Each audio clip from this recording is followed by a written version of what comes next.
नमस्कार दोस्तों, स्वागत करती हूँ आप सबका आपके अपने YouTube चैनल पर जिसका नाम है अर्चना सुनाती कहानी। तो चलिए कहानी शुरू करते हैं। एक गांव में रात के सन्नाटे में छमछम की आवाज आती थी और सभी गांव वाले डर जाते थे। इस आवाज को आते हुए 3 महीने हो चुके थे। कभी कभी रात को यह आवाज गांव वालों को सुनाई देती थी। जिस रात को यह आवाज सुनाई देती थी उस दिन किसी के घर से एक सदस्य गायब हो जाता था और उसका कोई पता नहीं चलता था। गांव वालों को शक था कि गांव में एक चुड़ैल घूमती है। वह किसी न किसी घर को अपना निशाना जरूर बनाती थी। गर्मी में अगर किसी की खिड़की खुली रह जाए तो उस घर से कोई न कोई गायब हो जाता था। वह कोई आदमी या बच्चा होता था। गांव वालों में बहुत दहशत थी। रात होते ही सब अपने खिड़की दरवाजे बंद करके अंदर बैठ जाते थे। इस दहशत के कारण गांव वाले गांव छोड़कर जाने का मन बना रहे थे। एक दिन गांव के सरपंच ठाकुर सुरेंद्र सिंह ने गांव वालों को इकट्ठा किया और उनसे बात की। सरपंच बोले, एक चुड़ैल के डर से आप लोग गांव छोड़कर जा रहे हो। इस तरह तो पूरा गांव उजड़ जाएगा। हमें इस समस्या का कोई हल ढूंढना होगा। इस तरह से अपना घर अपने खेत छोड़कर भागना नहीं चाहिए। तो हरिया बोलता है, सरपंच जी, हम में से कईयों ने अपने परिवार के सदस्य खो दिए हैं। अब तो पानी सर के ऊपर हो गया है। आप कुछ कीजिए वरना हमें तो जाना ही पड़ेगा। तो सरपंच जी कहते हैं, घबराने से कुछ नहीं होगा। मैंने अगले गांव में रहने वाली जानकी ताई से बात की है। वो टोने टोटके करती है। उन्हें बुलाया है, देखते हैं क्या होता है। गांव वाले सरपंच को बहुत मानते थे। सबने उनकी बात का समर्थन किया और जानकी ताई के आने का इंतजार करने लगे। अगले दिन जानकी ताई गांव में आई। काले रंग के कपड़े पहने, गले में बड़ी छोटी कई मालाएं पहने, हाथ में मोरपंख से बना एक झाड़ फूंक करने का झाड़ू जैसा डंडा लिए वे गांव के बीच बने पीपल के पेड़ के नीचे बैठ गई। सरपंच और गांव वाले दौड़ते हुए उनके पास आए, उनका स्वागत किया, उन्हें नाश्ता कराया। उसके बाद गांव वालों ने अपनी समस्या बताई। उसे सुनकर जानकी ताई ने कहा, मुझे उन घरों को देखना है जहां यह सब हुआ है। गांव वाले उन्हें एक घर के पास ले गए। वहां पहुंचकर जानकी ताई ने आंखें बंद करके उसकी चौखट को छुआ। जानकी ताई, सरपंच जी, यहाँ तो चुड़ैल का साया है। इससे बचना बहुत मुश्किल है। मुझे पूजा करनी होगी। इसे वश में करके पूछना पड़ेगा। सरपंच जी कहते हैं, आप कुछ भी कीजिए लेकिन इससे हमारा पीछा छुड़वाइए वरना पूरा गांव उजड़ जाएगा।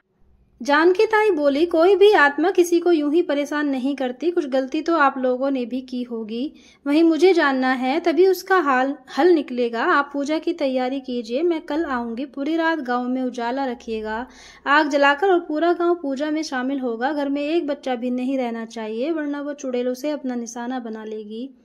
मेरी पूजा में वो किसी का कुछ नहीं बिगाड़ पाएगी। अगले दिन गांव में पूरी तैयारी की गई। पूरे गांव में रोशनी के लिए जगह जगह मसाले लगाई गई। गांव के बीच में हवन कुंड बनाया गया। पूजा का सारा सामान इकट्ठा किया गया। अगले दिन रात को जानकी ताई अपने साथ 4 लोगों को लेकर पूजा करने आई।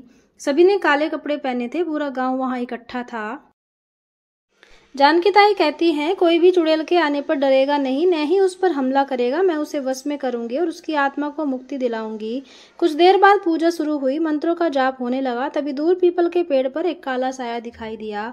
जानकी ताई ने उसे मंत्रों में बांधकर हवन कुंड के पास बुलाया। भयानक चेहरा, आंखों में खून भरा था, बड़े बड़े दांत, काले कपड़े पहने। वह साया आकर बैठ गया।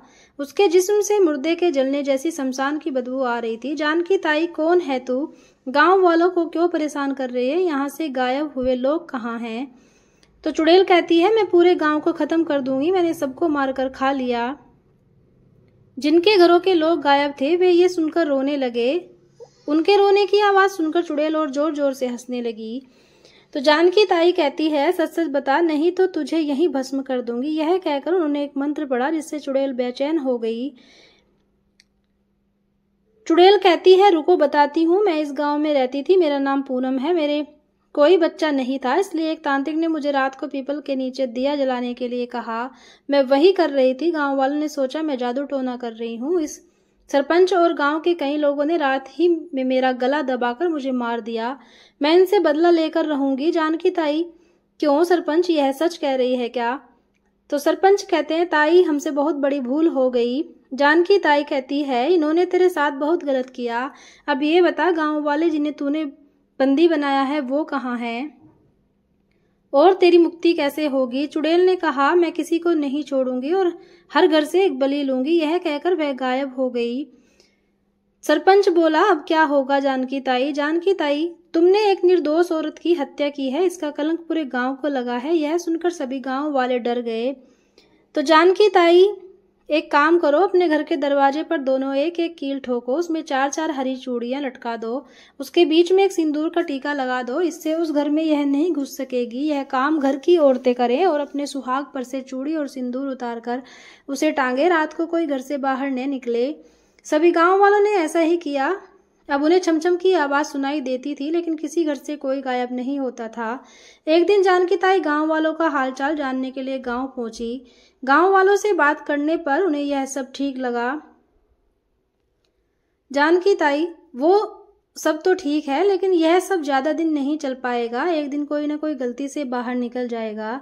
चुड़ैल उसे अपने साथ ले जाएगी। सरपंच ने बोला, तो हम क्या करें ताई, जो इससे मुक्ति मिले। जानकी ताई कहती है, इस आत्मा को मुक्त करना होगा। मैं अगले सप्ताह इसकी मुक्ति के लिए पूजा करूंगी, लेकिन उस पूजा में गांव का कोई आदमी नहीं होना चाहिए।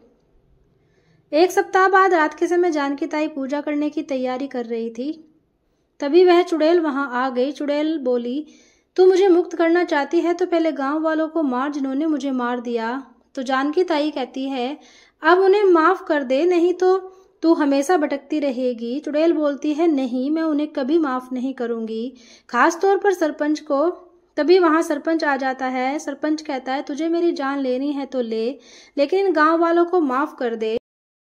जानकी ताई बोली, मैंने मना किया था बाहर आने को, तुम्हें पता नहीं, तुमने अपनी मौत को दावत दी है। सरपंच कहते हैं, ताई मैं वैसे भी पछतावे से मर रहा हूँ, कम से कम मेरे मरने से गांव तो उजड़ने से बच जाएगा। तो चुड़ैल बोली, मुझे तेरी ही तलाश थी, लेकिन तुझे पछतावे में देखकर मेरा मन बदल गया। ताई मुझे मुक्ति दिला दो। जानकी ताई पूजा करती है। थोड़ी देर में चुड़ैल की आत्मा स्वर्ग को चली जाती है। उस दिन से गाँव में कभी छमछम की आवाज सुनाई नहीं दी। तो कैसी लगी कहानी, जरूर बताएं। धन्यवाद।